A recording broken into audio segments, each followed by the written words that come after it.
We are in a series and have been for almost 2 years in the Gospel of Mark, and titled it, He is Good, because Mark titles his Gospel, this is the beginning of the good news of Jesus. And so we've been talking about this for a while, but today we're finishing up chapter 12, and this is chapter 12, verses 41 through 44. This is the teaching text. It says that Jesus sat down opposite the place where the offerings were put and watched the crowd putting their money into the temple treasury. Many rich people threw in large amounts, but a poor widow came and put in 2 very small copper coins, worth only a few cents. Calling his disciples to him, Jesus said, "Truly I tell you, this poor widow, she has put in more into the treasury than all the others. They all gave out of their wealth, but she out of her poverty put in everything, all she had to live on." This is the word of the Lord. If you're like, came to church the first time, brought a guest, and of course we're going to talk about giving today. We're not talking about giving today. It's close. I mean, there's a little bit in there, but we're not really talking about that. But there are a number of things in life that serve as like object lessons, like things that you can look at in order to learn from. And you call it an object lesson, and that's what it is. Like, for instance, like a scoreboard. It's not saying anything, it's just an object lesson. You can look at it, and it tells you something. You can learn something from it. So, for instance, I have a couple of scores here I just wanted to point out. I just chose these at random. But this is just something to... But you see that you learn something from it, right? Something about dominance. And anyways, it's an object lesson. I always want to keep sports and God separate, but this was a perfect illustration, and it happened yesterday. But truly, it's an object lesson. All right, get it off the screen. Go back, because I can get struck down up here. But it's an object lesson. Those things work as that. The reason I say that is because Jesus uses this woman. The disciples are not around staring at this woman. We don't know what they're doing, but Jesus has to be like, "Hey, fellas, please come over here." And then he draws all of their attention from wherever it's at and draws their attention to this one woman and uses her as this object lesson. Like, you need to learn from her. There's something about her life that you need to see and be made aware of. And you're not looking at her, and there's something that we can learn from her life. And so what I want to do today is I want to look at 3 reasons why Jesus is trying to focus the disciples' attention on this woman. 3 reasons why he's like, look at her, learn from her, ways that she's an object lesson to teach us things in our lives. And so, 3 reasons. The first, Jesus points to this woman and points out this woman and draws our attention to her because not only for the disciples, but also for us, he wants us to be obedient with the seemingly insignificant stuff. He wants us to be obedient with the seemingly insignificant, the small things that you're like, what's that going to do? What's that possibly going to do? He wants us to be obedient like that because that's what this woman does. Verses 41 and 42, Jesus sits down and he's watching these people put these things in. Many rich people are throwing in large amounts, and people are probably going, that's some strong obedience. That money is going to do a lot. And then this poor widow came and put in 2 very small copper coins worth only a few cents. Actually, less than a penny today is what she's tossing into the temple treasury. The temple treasury was this place where you could bring your love offerings, your gift offerings, but most of it was used for the day-to-day stuff in the temple to like make sure stuff continues to function, for repairs and all the rest of it. Like, you would use it to like make sure the temple functions correctly. And you have to imagine that when all these large amounts are being dumped in, that everybody's going, you see that gift being given, and you're like, ooh, now we can go buy this thing. Now we can go repair that thing. And then this little lady shows up, and she drops in 2 things, and they're probably like, you should have just kept it, lady. Like, there's nothing we can do with that. Those things are probably just lying all over the ground everywhere because they're so small. So it looks like it's this insignificant thing. Mark Strauss in his commentary says this, that people would bring their offerings for the temple, put them in these 13 trumpet-shaped boxes, and the widow placed in the box 2 copper coins called lepta, the smallest coins in circulation in Palestine. Their value was only a few cents, again, less than a penny today. 2 lepta could almost purchase a handful of flour, almost. So the idea is like, this can't do a lot. I think we have an image of what the lepta actually looked like.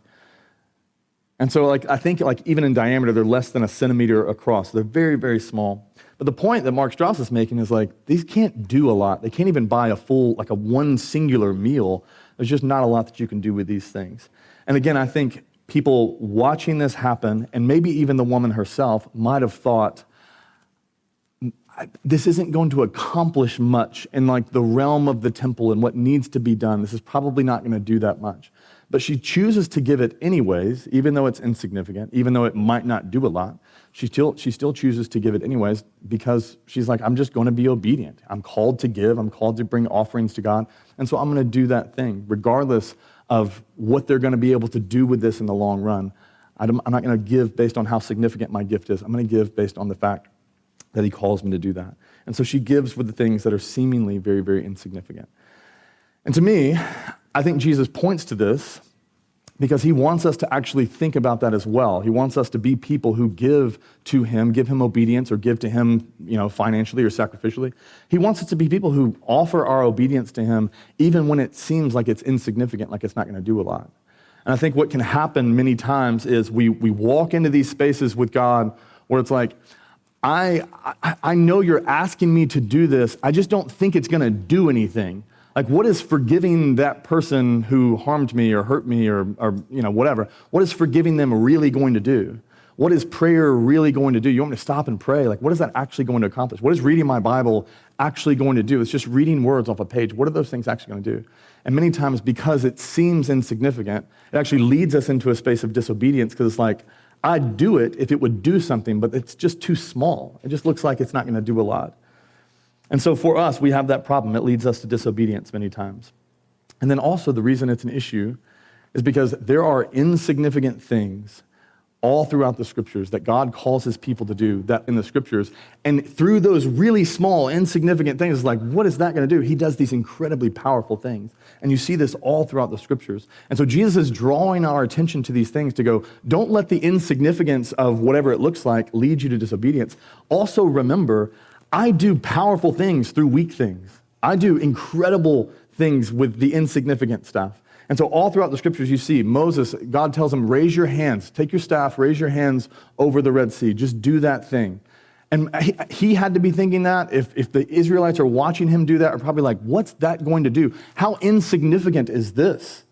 And then all of a sudden, from that little bitty insignificant obedience, the seas are split in two and they walk through, and the people of Israel are delivered. This happens with Joshua. How are we going to take Jericho down? How are we going to win this battle? It's I need you to walk around the city. Do it once every day for 6 days, and on the seventh day, walk around it 7 times. And it's what is that going to do? We actually need to fight. We should be trying to tear these walls down. And he's honestly, if you just do the insignificant thing, I'll tear the walls down for you. And so he does that. And then you see it with Samuel. He tells Samuel the prophet, go to Bethlehem and anoint this shepherd boy that his dad forgot he even existed, but he's with the sheep. He'll bring him. Go anoint that kid as king over Israel. And it's what's he going to do? And then David turns out to be the best king that Israel's ever seen until Jesus. And so you see these things taking place where all throughout the scriptures, God uses very, very insignificant things in order to do incredibly powerful things. Jesus does this as well. He does it with the water being turned into wine. That miracle, if you remember, it began with, they're like, hey, what should we do? And he's like, you should take some cisterns, fill them up with water, and that will lead to an incredible miracle. That will be the thing that actually does it. But it begins with somebody just being obedient with a really small thing. Just go pour water into that particular thing. He does this with the feeding of the 5,000. Just grab some fish, grab some bread, tell everybody to sit down, and then just pass it out to them. Really insignificant stuff, but what's that going to do? And it's it's going to lead to one of the most incredible miracles you've ever seen. And so on and on, you could just walk through the scriptures and go, when does God flex his arm and do the powerful stuff? Is it through these huge acts of obedience? And it's honestly, no. He does a lot more powerful things through things that seem very, very insignificant. And to us, because it seems insignificant, what is that actually going to do? It leads us to go, I'm not going to do that, which then hinders what he actually wants to do because he loves to work through weak things in order to do powerful things. And so what God is doing and what Jesus is doing in this passage is just seeking, please focus your attention on this woman who everybody is looking at that and going, just keep it, lady. That's going to do nothing in the long run. And he's I need you to see this. She's faithful and she's obedient. He does powerful things through insignificant things. I don't want us to be disobedient, and I don't want us to miss out because, honestly, I don't know what that's going to do. I know you're calling me to do that. I just don't think it's going to do anything. You want me to forgive them. You want me to say I'm sorry. You want me to confess my sin. You want me to do that stuff. It's that's not going to do anything, and so I'm not going to worry about it. It's he is trying to work powerfully through insignificant things. I was reminded of this last week. We were in New York, and me, Rainey, and Teddy went on vacation, and we walked past in Times Square. We walked past Times Square Church, and if you know anything about Times Square Church, or if you don't, I'll tell you. There was this man named David Wilkerson who founded that church, but before he founded that church, he was a pastor in this small little church in Pennsylvania. And every night, as a pastor, he wanted to watch TV, which I totally get, just to wind down. It's a tough job, it's a weird thing, and so I just want to wind down and watch TV and then go to bed. And so that's what he did.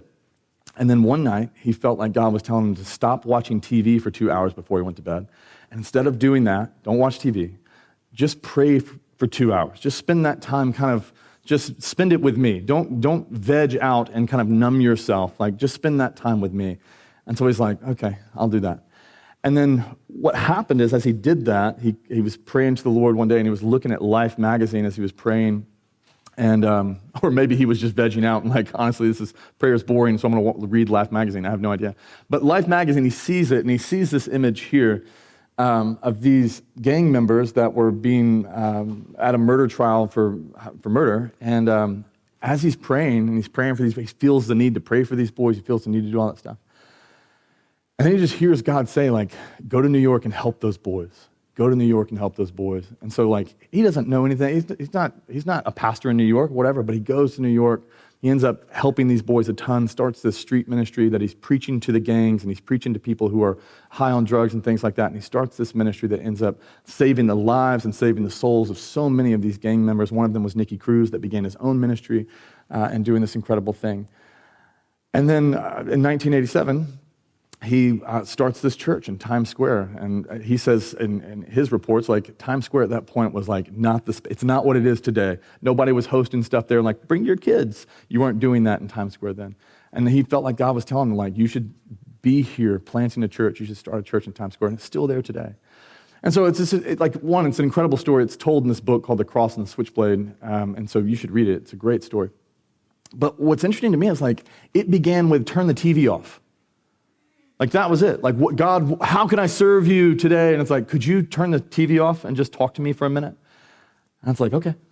And so this very small, insignificant thing led to the lives of so many people being changed and transformed, and a church that is still there today, that's still actually doing the ministry of the gospel in the city of New York, which is a very difficult place to do ministry. And it's just this beautiful testimony of what can he do? It's he likes to take insignificant stuff, just small acts of obedience, and blow your mind and do incredible things. And I've experienced this in my own life. Literally just praying one day and saying the words I'm surrendering my life to you, Jesus, changed everything about my story and my space where I was going. And I don't even know how much I meant it. I think I gave him 6 months. I was I'll give it to you for 6 months, and then I'm going to take it back if you don't do a good job. He did a pretty good job. But it changed my whole life. Reading the Bible every day, even when I don't want to, reading the Bible every day has been the most formative, life-giving, life-shaping, life-altering thing that I've ever done in my life. It is the most formative thing that I've ever done. Going to counseling when I didn't want to go to counseling saved my marriage and has led it to where we are here today. And we have an incredible marriage. But it was going to, what should I do? Just go to counseling. Just go ask for help. Would you just humble yourself enough to just tell them that you don't know what you're doing? And maybe she doesn't either. Will you do that? And doing that thing changed my life. Turning the other cheek and not retaliating at a difficult time in my family's journey with extended family. Doing that when I was being berated and yelled at. And I just felt, in that moment, I felt God saying, just take it. Just take it and then respond with kindness. Say something to bless them. And in doing that, all of the vitriol was poured out on me, and my next words were not words that I wanted to say, but words that I felt like he was telling me to say. And I blessed that person, and it just broke their heart, melted them completely, and a relationship that had been just divided for so many years came back together. I'm just not going to respond in anger. Fasting and praying, y'all know, that's changed the world around me. So just small things.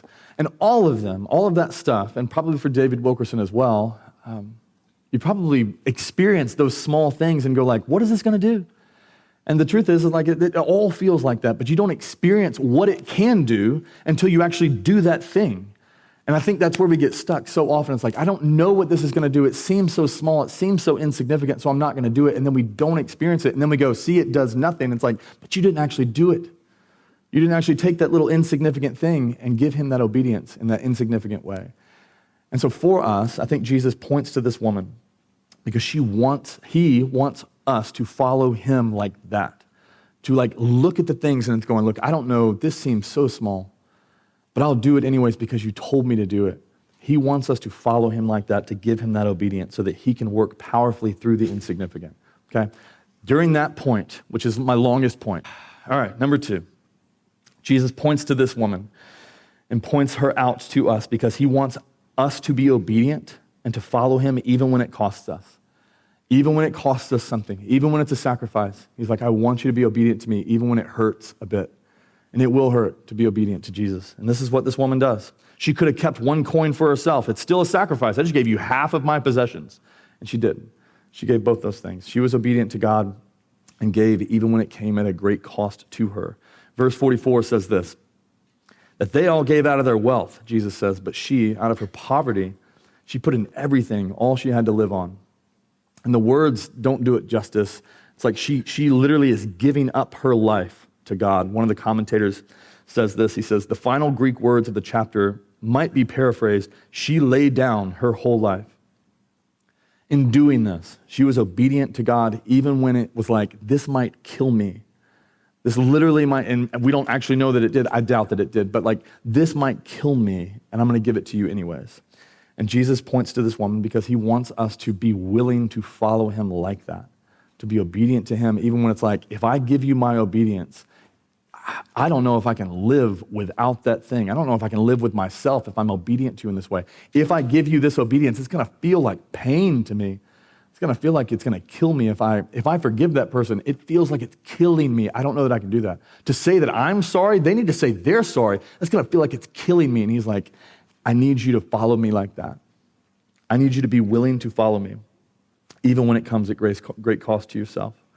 C.S. Lewis, talking about the actual act of giving generously or charitably, he says that giving in a way that feels like a sacrifice is the only way to know that you're actually giving correctly. So this is what he says. He says, I do not believe one can settle how much we ought to give. He goes, I'm afraid the only safe rule is to give more than we can spare. In other words, if our expenditure or comforts, luxuries, amusements, etc., is up to the standard common among those with the same income as our own, we're probably giving away too little. If our charities do not at all pinch or hamper us, I should say that they are too small. There ought to be things we should like to do and cannot do because our charitable expenditures exclude them. And I think that's interesting, just the idea of going like, it's baked into what it means to follow Jesus, to actually be in a space where it's like, you want me to do that? That's going to hurt a bit. That's going to cost me something. And he's like, that's the way that this works. It will cost you something. But it's not just with our giving, it's also with every other aspect of our lives. It is with just daily, random, faithful obedience to Jesus. He wants us to give our obedience, not just our money or our tithes and offerings, whatever, but to give our lives and our hands and our feet and our eyes and our mouths. Like he wants to give all of those things to him in a way that like, even if it costs you, I want you to be obedient and follow me in those ways. Being obedient to God in all of those ways, even when it costs us something. And the reason he wants that is because if you choose to stop obedience when it gets hard, or you choose to stop obedience when it costs you something, you'll never actually be obedient to what he's wanting you to do. You're never actually going to follow him anywhere because I believe every aspect of him asking you to follow him, he's like, lay down your life and then come and follow me. You won't actually follow him anywhere if you're unwilling to follow him when it costs you something. If you're unwilling to follow him when it's a sacrifice, you won't actually be obedient to Jesus. You won't forgive, because to forgive is someone did you wrong and a cost needs to be paid. They need to do something to pay off the cost. They did something wrong, a cost needs to be paid. To forgive that debt is to take on that cost yourself. And so I'm letting them off the hook. And I guess I'm just going to have to live with what they did with me. And I'm called to forgive them, but the cost falls on you. It doesn't fall on them. And so we'd never, if we only follow God when it's, I'll follow you when it doesn't cost me anything, then you're never going to forgive because the cost has to be paid. It just has to be paid by you. He's asking you to take on the debt and to let them go free. And he's asking you to do that because that's what he did for you. If we won't follow him when it's a sacrifice, we'll never admit that we're wrong. It will cost me my reputation. It will cost me making me look bad. I have the upper hand here. It will cost me the upper hand if I tell them that I was wrong too. I have leverage right now. I can't lose my leverage. And so I'm not going to say that I also played a part in this. I'm not going to say that I was also wrong in this because I can't lose that. That comes at a cost. And so you'd never admit that you're wrong. You would just live with your pride, not sacrificing your pride. Can't do that. We won't serve the poor. Not my fault they're poor. Why should it cost me my time and my money? It's not my fault that they're poor. Why should it cost me anything? And so we won't serve the poor. We won't live within our means.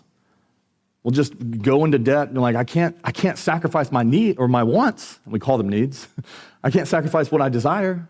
I can't do that. That will cost me not getting what I actually want. And so then we'll spend beyond ourselves and then find ourselves in a ton of debt.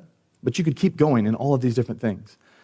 It's impossible to follow Jesus if we're unwilling to follow him and we won't actually do it when it costs us something. It's impossible to follow him that way because you won't actually follow him. It'll cost you too much. And if we're unwilling to do things that cost us, you'll have a terrible marriage. You're like, I'm unwilling to do something that costs me. Then your marriage is going to suffer. It's going to be really bad.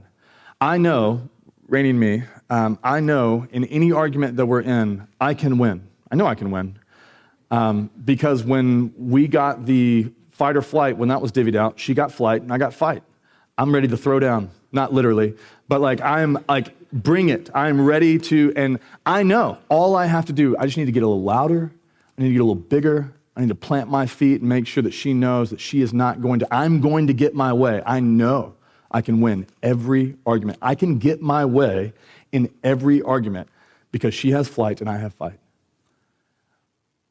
And if I choose to live into that and press into that and not sacrifice and not do something that costs me, if I choose to I could win or I can have the conversation. If I choose to press into that, I can get everything that I want and not sacrifice, but I will lose my relationship with her.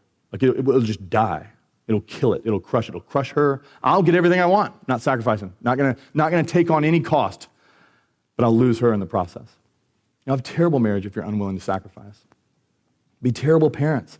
If when Teddy was born 10 years ago, if I was like, I still want to live like I'm in my 20s, he just need to join my life, just join into my life, do my thing. I'm going to keep going, doing all the stuff that I want to do. You need me to read to you? Come on, dude, read to yourself. It's fine. You'll be fine. I have stuff, I have goals and plans and desires. I have a dream and a vision for my life.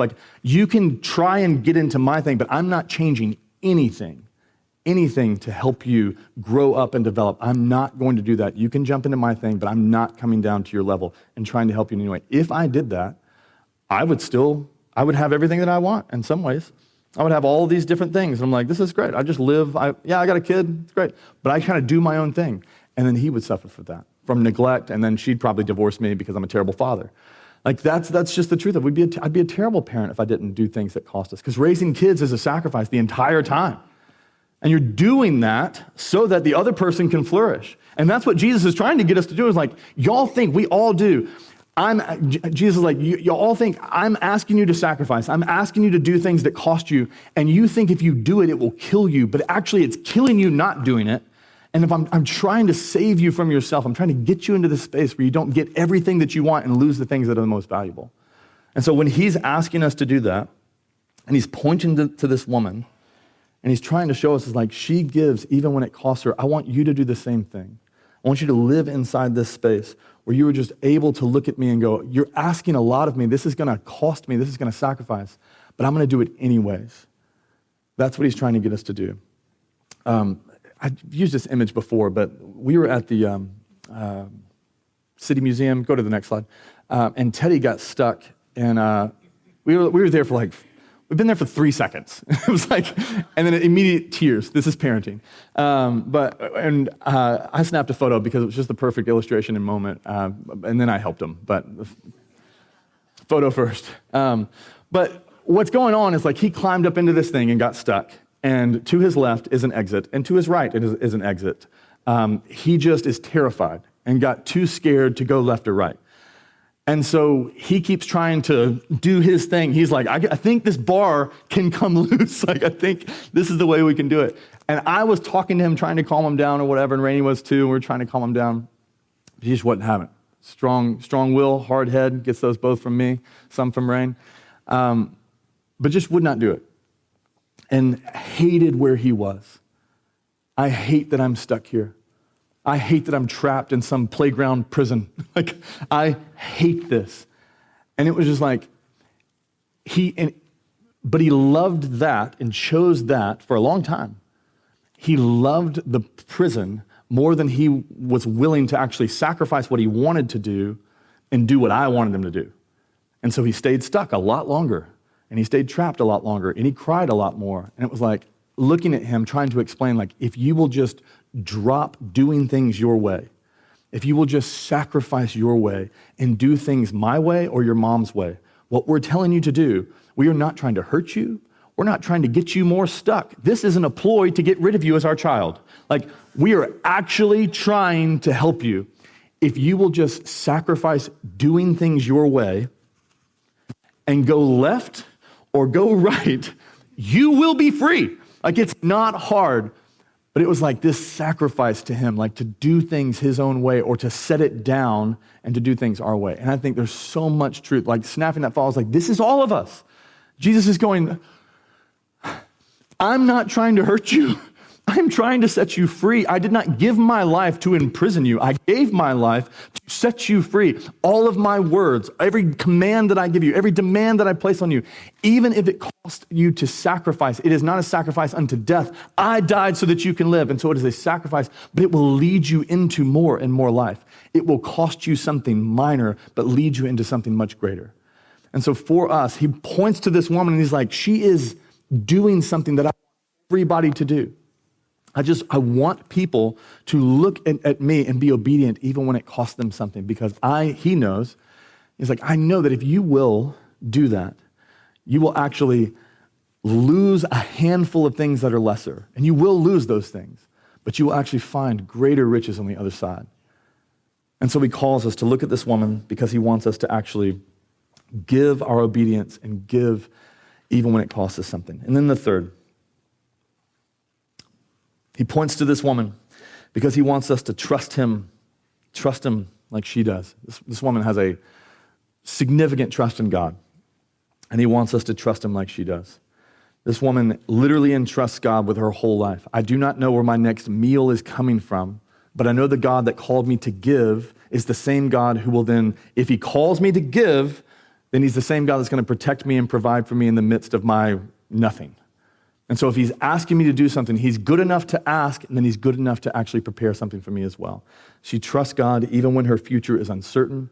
I don't know what's going to happen, but I'm going to trust him anyways. She trusts God when it doesn't make any sense. And Jesus points to her because he's like, I want y'all to trust me like that. And he's pointing to the disciples and going, look at this woman. Y'all are about to enter into a time in just a few days, and Mark's telling, where Jesus is going to be crucified, and they're just going to be like, the future is incredibly uncertain. And he's pointing to this woman. And then you're going to be excited when I come back from the dead, and you're going to be a little freaked out and all this stuff. And then you're going to go into this space, into Jerusalem and all these things, and like you're going to be completely uncertain. Like, you're supposed to share a message that's going to transform people's lives, and you're going to be sitting there going like, what are we going to do? You're going to walk with me in spaces that are uncertain, where the future's uncertain, where you don't know, none of this makes any sense. And I want you to see her trusting God, trusting my Father. Look at her trusting me even when the future is uncertain. And I want you to learn from that. And so he points to her because he wants us to trust in him like that. I heard this incredible story recently of a man named Charles Blondin. He was a tightrope walker in the 19th century. And in 1859, he became the first person to walk across the Niagara on a tightrope like 1,300 feet long. And so one article says this. I think we have a photo. Go to the first photo of this. Yeah, there he is. That's him in the middle of the Niagara.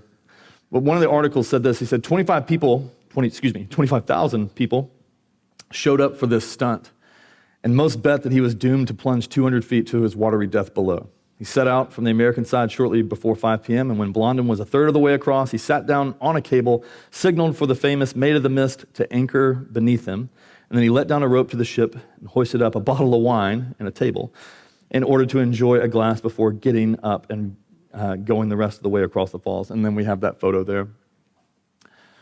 And so he did this a lot. It wasn't just this, like he took a wheelbarrow across one time, and like I think he actually took a stove out there and made an omelet one time. He did backflips, thing. He was really good at it. He did this a ton. And at one of the performances, he was always trying to up it. He was always trying to go a little further, a little further, a little further. And so one time he asked anybody in the audience, like, hey, do you think I can make it across? Yes. And he's like, okay, I'd love to carry one of you across. Does anybody want to go? No. And so no one wanted to go across with him. And so he was like, all right. He looks to his manager. His name is Harry Colcord. He looks to his manager. He's like, Harry, you're up. And so Harry has to get on his back, and they're going to go across the Niagara with Harry on his back. And he says this, which I thought was just an incredible quote. Blondin says this to his manager before they went across. He says, don't look down. Look up, Harry. You are no longer Harry Colcord. You are Charles Blondin. Until I clear this place, you must be one with me, body, mind, and soul. If I sway, sway with me. Do not attempt to do any balancing yourself. If you do, we will both go to our death. There is only one thing for you to do. Sway with me. And after this, and so you have the photos there of them going across. After this, Harry said this, and he was fond of saying it. He said it a lot.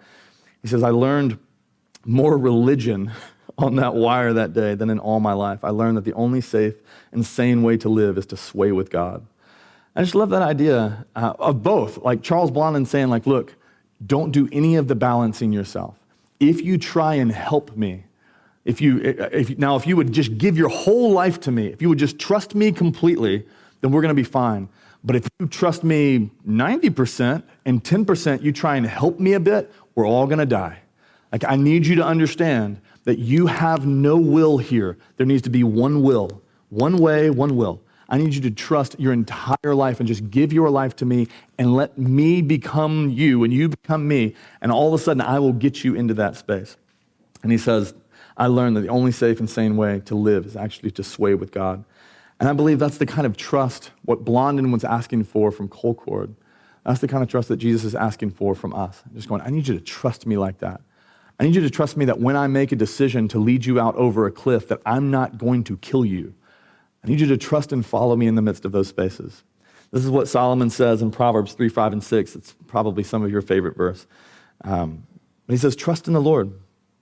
Trust in the Lord with all your heart and lean not on your own understanding, but in all your ways acknowledge him and he will make your path straight.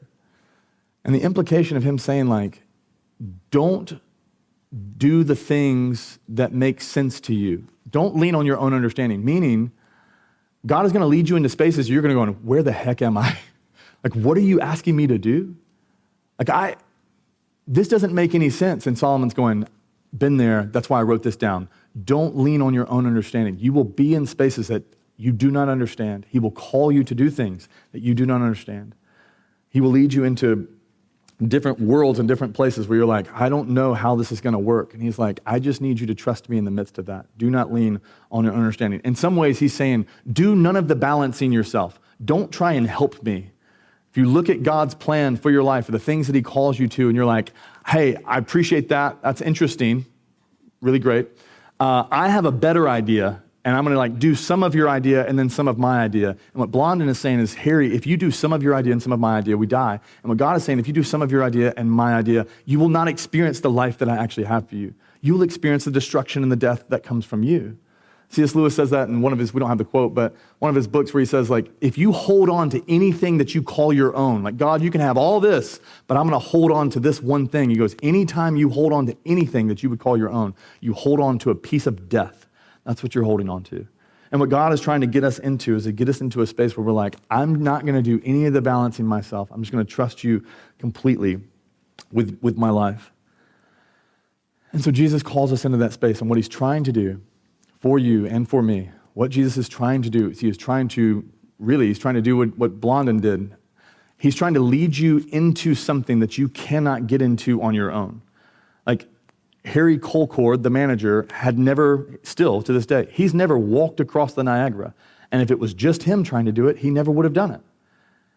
But because he gave his life to Blondin and allowed Blondin to actually do it, he was able to enter into a world and into an experience. It's like, I could never have gotten here on my own. And Jesus is trying to do the exact same thing. The reason it doesn't make sense, what I'm asking you to do, or the obedience I'm calling you to, the reason it doesn't make sense is because you can't get here on your own. You don't understand what I'm asking you to do because you don't understand where I'm actually trying to get you. I'm trying to lead you into peace and joy and hope and love. And I'm trying to lead you into these things that are so beyond your imagination. You don't understand why, how in the world will this help me get there? How in the world, what is this going to do? And it's like, it's trying to get you out to this space that you cannot get to on your own. And so the command doesn't make sense, or my leadership doesn't make sense over your life because I'm trying to get you into a space that you've never actually seen. And that's what he's trying to do. The only issue for us is that it takes trusting him enough to actually allow him to do that. It takes us going like, look, I don't understand how this is going to go. Everything that you're asking of me seems uncertain. Giving my life to you feels like, what are you going to do with it? Like, what are you going to do with my obedience? Like, it just seems uncertain. He's like, if you will just trust me enough, then we'll actually get to that space where you actually experience something that you've never experienced before. That's what he's trying to do. This woman that Jesus points to trusts him like that and trusts God like that. Like, I trust you enough with my life. Whatever you choose to do, I know it's better than what I could do. And so I'm just going to trust you and follow you in the midst of it. And Jesus is like, look at her. Please follow me like that. I want to lead you into spaces that you cannot get to on your own. And so when it doesn't make sense, do none of the balancing yourself. Just let me get you there. So a couple of questions by way of application, and then we'll go. God wants us to be obedient, even with the seemingly insignificant stuff. And so for you, next slide. There we go. For you, where is Jesus calling you to follow him? But you ask the question, what difference will it actually make? He wants you to be obedient with the things that seem insignificant. And so where is he actually asking you to go like, I need you to follow me in this? But to you, you're going, is it really going to do anything? Is it actually going to change anything? I know what the scriptures say, but is it actually going to make a big difference? Because it feels like a big change. But is it actually going to do something big in my life? He wants you to follow him with the things that you go, I don't think that's going to make a difference. And so I don't know what that is for you. And there's probably a billion things, but it could be just offering somebody forgiveness. It could be actually believing in Jesus and giving your life to him and going like, man, I've been in church for a while, but that surrendering thing, like I need control. And so I don't know what that is. But anything that you look at and go, I just don't think it's going to change that much. Those are the things that he likes to work through to do really, really powerful things. Second, God wants us to be obedient even when it comes at a cost.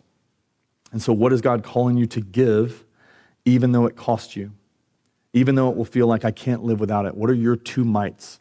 The things that you're going, if I give my obedience to him in that way, it will feel like it's going to kill me. What is he asking you and calling you to give even though it will cost you? And then third, he wants us to trust him even when it doesn't make sense. And so where is he calling you to sway with him, to move with him? I'm going this way, and I know it feels like we're going to fall, but just sway with me. I know it feels precarious, and it feels like this is insecure, and I don't actually know. And he's like, I just need you to move with me.